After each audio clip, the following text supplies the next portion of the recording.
Okay, so I think we'll get started. Thanks everyone for attending our session. We're going to be talking about optimizing your sales and marketing processes in Salesforce. So who we are, we're known as R&R at our company.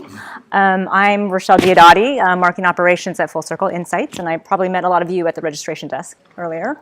And I'm Ron Rebel. I do revenue operations. It's a different type of title for sales operations. So we wanted to focus our presentation on some of the areas in our sales and marketing processes that we've improved since we first started our roles at Full Circle Insights. So these are a couple things that we wanted to talk about today. Designing a sales funnel from start to finish, segmenting data and maintaining data quality, building effective dashboards, reports, and improving sales and marketing communications. All right. So to start off, designing a sales funnel from start to finish, just a quick show of hands here. Who is a Full Circle customer?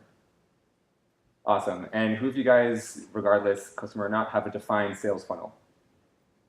Okay, cool. So previous to 2015, we did not. We had kind of a whole disparate system in place where AEs had their own initiatives in trying to prospect. They had kind of their own system of adding records to Salesforce. When we did list uploads for sales, as you can see, we would have things like 17,000 sales responses. It looks great, it's not true. And this was because we didn't have a good convention in place. In this case, it was called an MQL, and it was affecting our conversion rates. So for our sales sourced conversion to demo was looking at about 0.5%. And we quickly realized that this was not going to be helpful for us to make any improvements in terms of any sort of sales processes. So if you have an organization where sales is responsible for some percentage of the bottom line, we recommend that you really put some attention to building out your sales funnel. For us, we wanted to have a really close alignment with our marketing team. And so we started by looking at how our reps were actually using Salesforce. So how they were moving a lead and contact and opportunity through stages, and how those mapped over to our marketing funnel. So when building the sales version of this, we just have to put just as much care and attention. SAL and onward was very easy, right? It's just something that got handed off to sales. The process looked very similar because it's, sales is going to be working it. The tricky part for us was actually that first funnel stage, and we wanted to have 6 and 6 so we could look at aggregate company metrics. And so we built this SGL stage, if you will, a sales generated lead. And the initial challenge for us was, okay, how do we model this SGL creation, the start of the funnel, to look as similar to an MQL as possible? And so for us, what that meant is, you do some sort of sales outbounding effort, you email, and you get a positive response. We're going to see that positive response similar to an MQL hand raise. And we use something in Full Circle called the leader contact response prompt that exists on all of our leader contact records, and any sales rep who elicits a positive response can go ahead and just select their name and their sales effort in the response prompt, and they become active in the sales funnel. This is really advantageous. It's very easy for our reps to actually do this. It automatically has workflows that start progressing the lead contact status. And from there, we're able to kick off an actual sales funnel. From there, it becomes very easy, one-to-one relationship. We roll this all up into aggregate company metrics, and we can start finally slicing and dicing information like we so love with the Full Circle product. And so from here, if we had an initiative where we wanted to improve our demo quality, we felt the conversion rate from demo to sales accepted opportunity could be improved. And by having these two funnels in place, we could actually, this is dummy data, but we can look at, it models a real example that we went through, where we looked at 100 demos set across both departments. It turns out that marketing was doing a good job. It had 40% conversion, but for sales, it was down to 10%.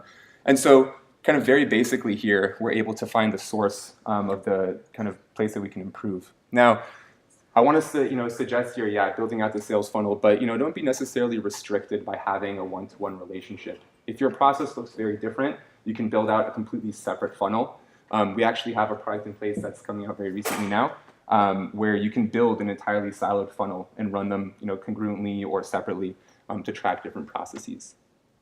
But ultimately, what's really valuable for a sales team here is we can also use something called reactivation.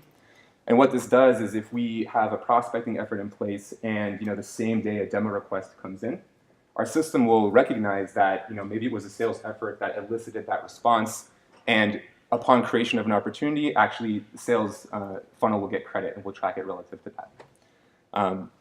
So kind of the ultimate message here is having that system in place really, really improved our data quality, being able to look at these metrics, and from there, we're able to do a lot more. So on data quality. Okay, perfect. So I wanted to include a section on segmenting and managing the quality of your data, because I always feel like I'm overwhelmed by this massive sea of data and it's never ending. And this next section is really about finding the right data and getting the right data in place for the insights you need. So we just wanted to focus on a couple areas here, and for those of you that don't know, what Full Circle does, we actually manage the lead status and the contact status fields to indicate the status and disposition of an engagement. So these fields really have to be accurately updated. The lead and the contact status fields are synchronized with a field on the campaign member called response status, and that's used for tracking and reporting response status and really engagement outcomes. So that's how we're able to track our funnel. That's how we're able to track our funnel progression through stages pre-opportunity.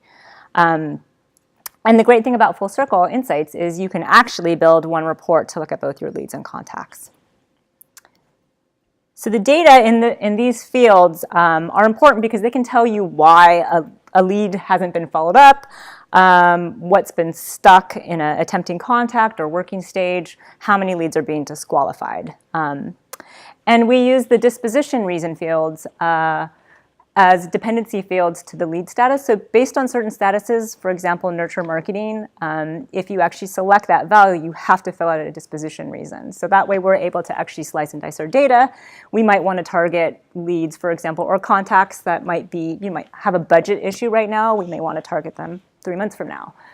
Same thing for disqualified status. We have a set of disposition reasons, and for marketing, it's super helpful for me to know, like, am I sending sales junk data? One of our key requirements is that our prospects have to be using Salesforce. So maybe this particular prospect doesn't have Salesforce.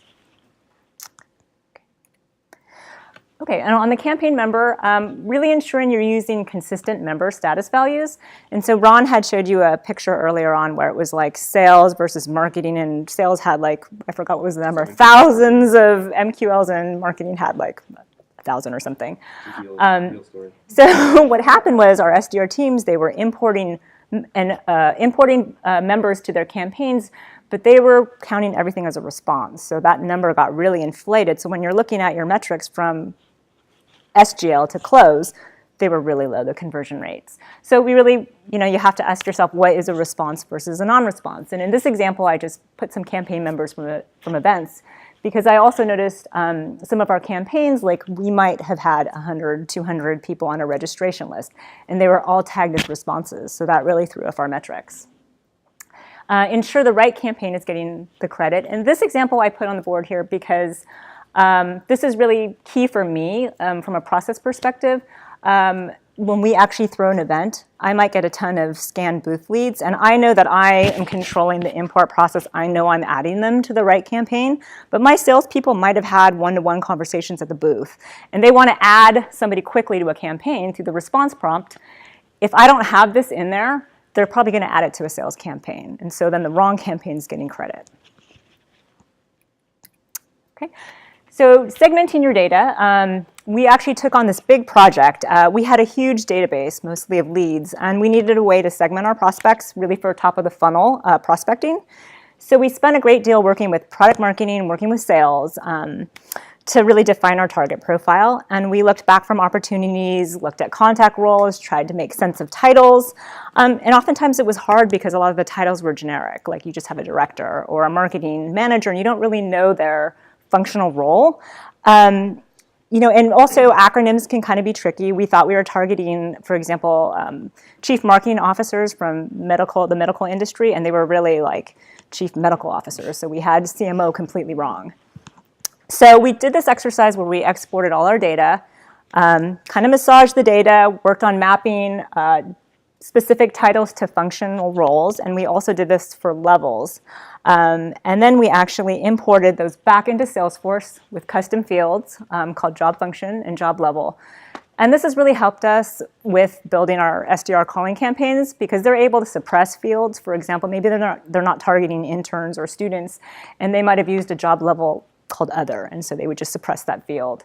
You can segment this data in your marketing automation system because these fields map over. For persona-based targeting, grading, or perhaps even frequency, you might not want to send as many emails to a CMO as you would like a marketing manager. And then this last actually snapshot here is important because I think as you're going through your year, really look to see your conversions. This is MQL to 1, and you can actually slice and dice the data by job function to make sure you're not missing gaps. So for example, we might have a high volume of demand gen, but the conversion's a little bit lower, whereas sales ops, we might not have enough really people in our database, but you can see the conversion's pretty high. Okay, so building effective dashboards reports. So I don't know how many of you feel like you're always building reports and dashboards. I know I do, and I lose track of what I build, and then everybody is asking me, like, where do I go to see this? People don't actually know a central place. So, and I always like to quote our CEO. She always says, most companies are data rich but information poor, so stop data diving and do more insights driving.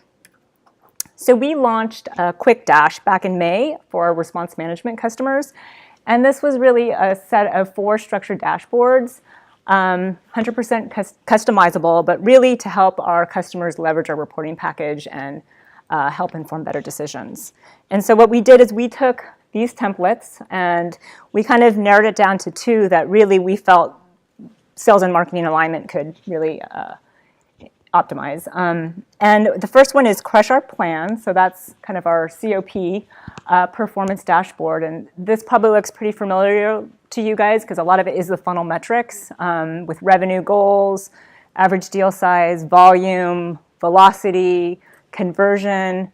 So this really measures how our actual sales and marketing metrics are being measured against our company goals.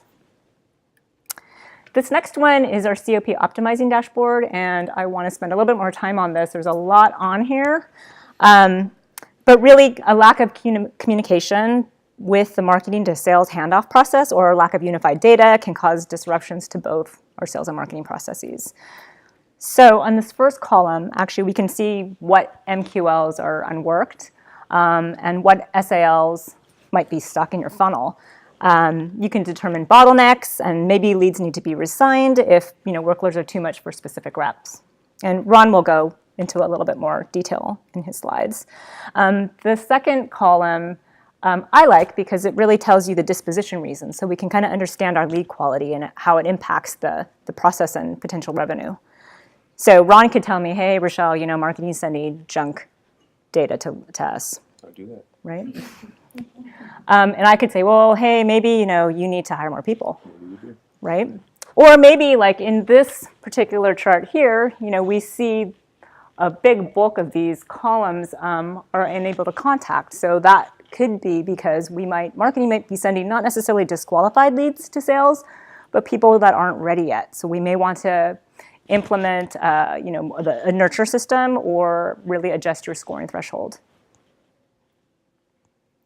Okay, and this last slide, there's lost opportunities by reason, and we actually, I know, worked on a project recently where we took a look at all of our opportunities, the reasons they were lost, and really kind of honed in and targeted those accounts.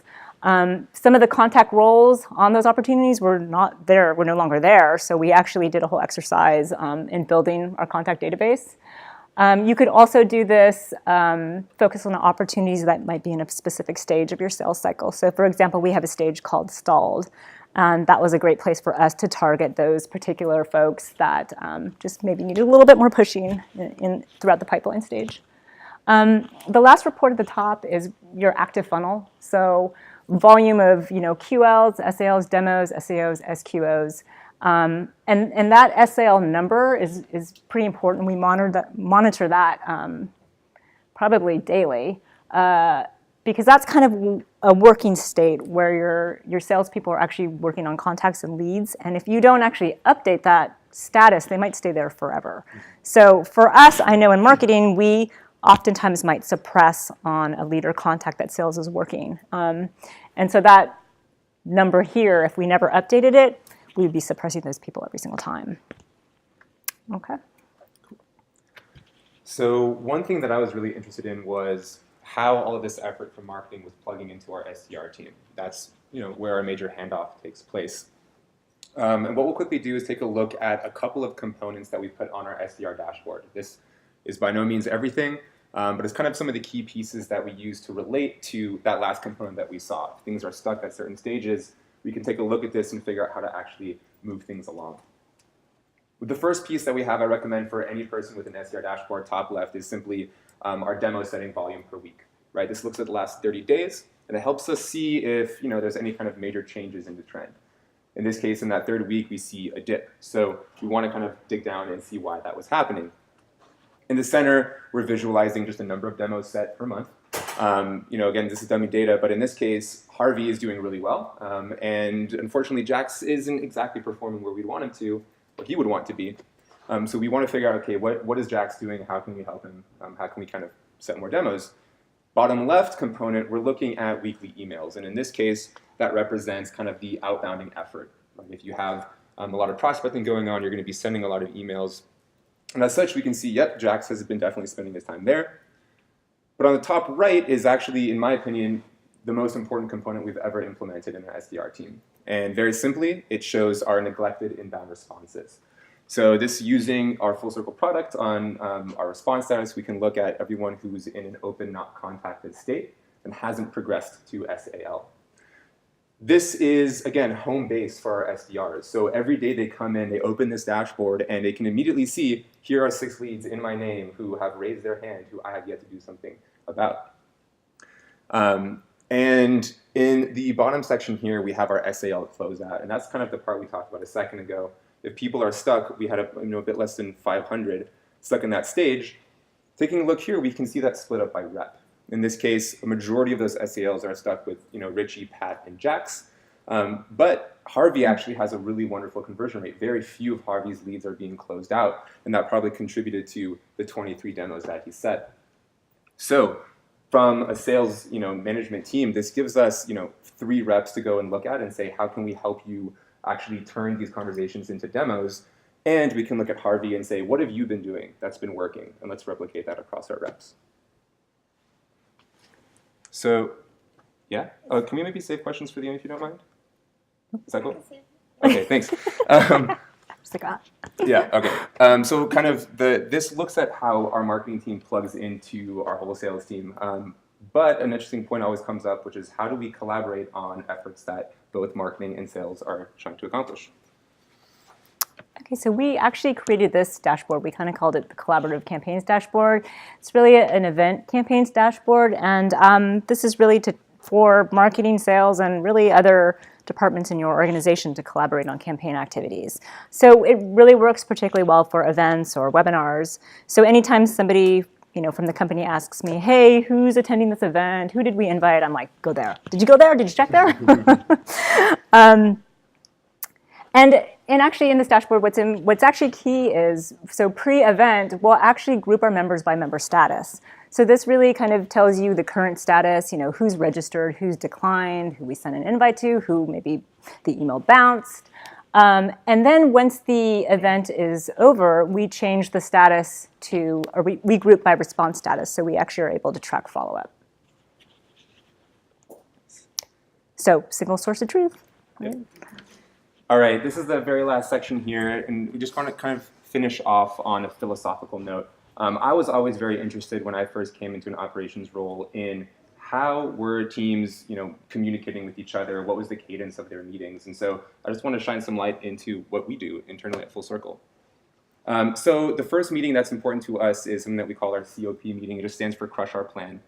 And it happens every 2 weeks. Now, what's important in my eyes is kind of who the players are in that conversation that's happening. In this case, it's operations, so myself and Rochelle. But we also have our CEO, VP of Marketing, and VP of Sales in the room. And this is the time where we can take a look at all of this data that we're constantly analyzing and actually bring it to the surface. Run it by these kind of people who are steering the direction of the company. And we discuss, what are the bottlenecks that exist? What are our priorities moving forward? With all of these departments, it's very easy to have a very productive conversation in terms of, here's where we're trying to steer the ship. We can come back and say, oh, this is impossible. No, no, no, we have to do this. Okay, let's meet in the middle. And ultimately leave this with somewhat adjusted initiatives.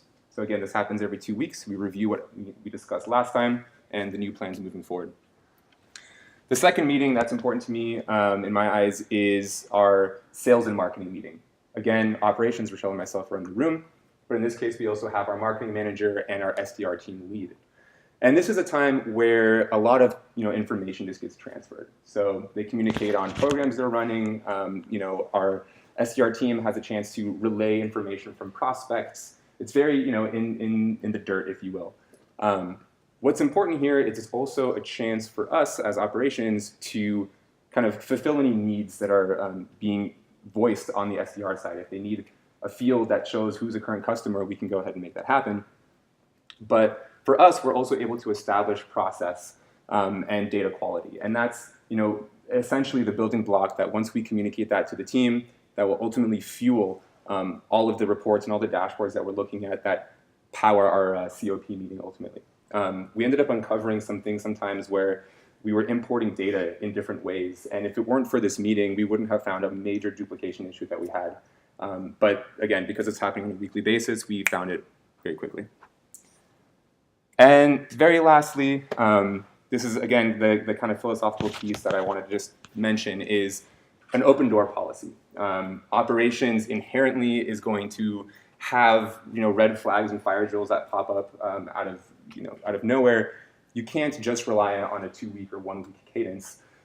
So Rochelle and I, we have a very open door relationship in terms of coming up and just saying, hey, what are you doing here? How do I fix this? Sometimes we're not talking for 2 days because we're heads down. Sometimes we're meeting 10 times in that day, constantly. I'm like, Ron, again? Yeah. But that is really important. And so having that kind of relationship, I think, is top priority. But even with that in place, we actually sit in our respective departments. So I sit in the center of my sales pitch. He sits in the center of marketing. Albert is our customer success Salesforce admin as well. The three of us are administrators, and he sits in the middle of the CS team. And this way, we're able to understand the needs of that part of the business and then bring them together and build a kind of triangle of trust, if you will, that is our ultimate Salesforce org. And that's it. Okay. Thanks. So that was me. That was me going on to Ron's Facebook, and I pretty much erased his father and put myself in there. I found out about this today. Yes. But yep. Cool. Thank you. And I'm so sorry for putting you off, but I want to open up the question to you first. Oh, thank you. When you started implementing these processes and the dashboards that you have, what determined the parameters of each one of those dashboards? Was it just the questions that you guys were coming up with, or was there an actual derivative towards a set goal?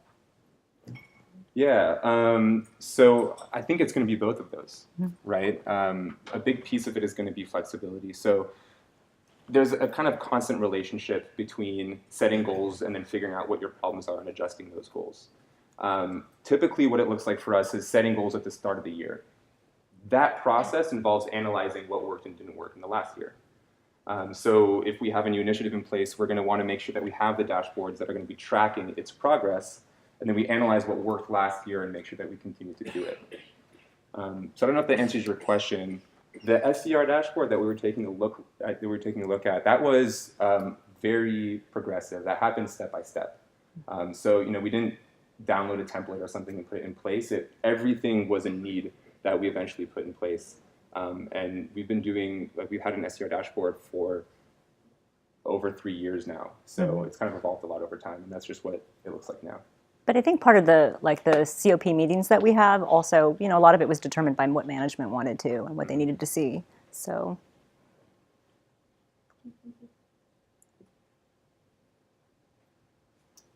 So I'm interested in the job function field that you put in, and kudos to you guys for probably doing a horrible export of all the job titles and then mapping it to maybe 10 fields. I don't even know if it's even possible. how do you upkeep that? So after the initial upload, is it now a required field, like once they're put in?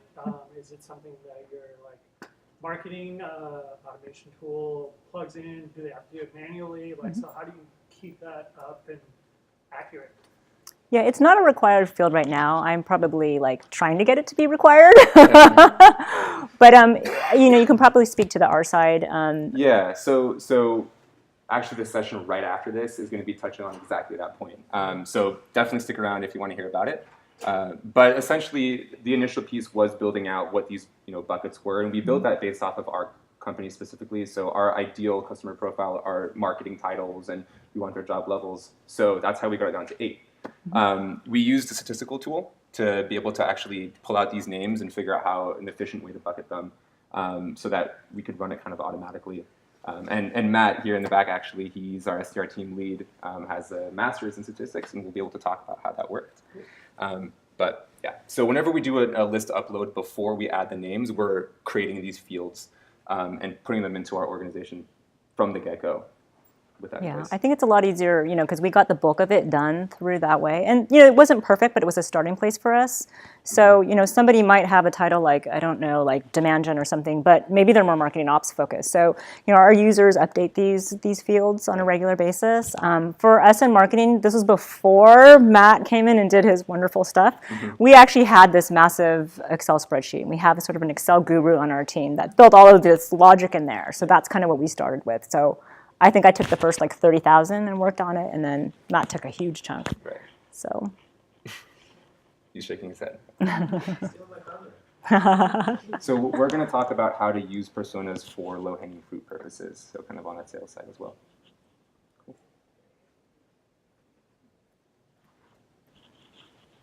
Any other questions? Yeah. You talked about having multiple funnels. Go into that a little bit, and are you really focusing more on who's sourcing it or how you're working together to close whatever's in the singular sales funnel?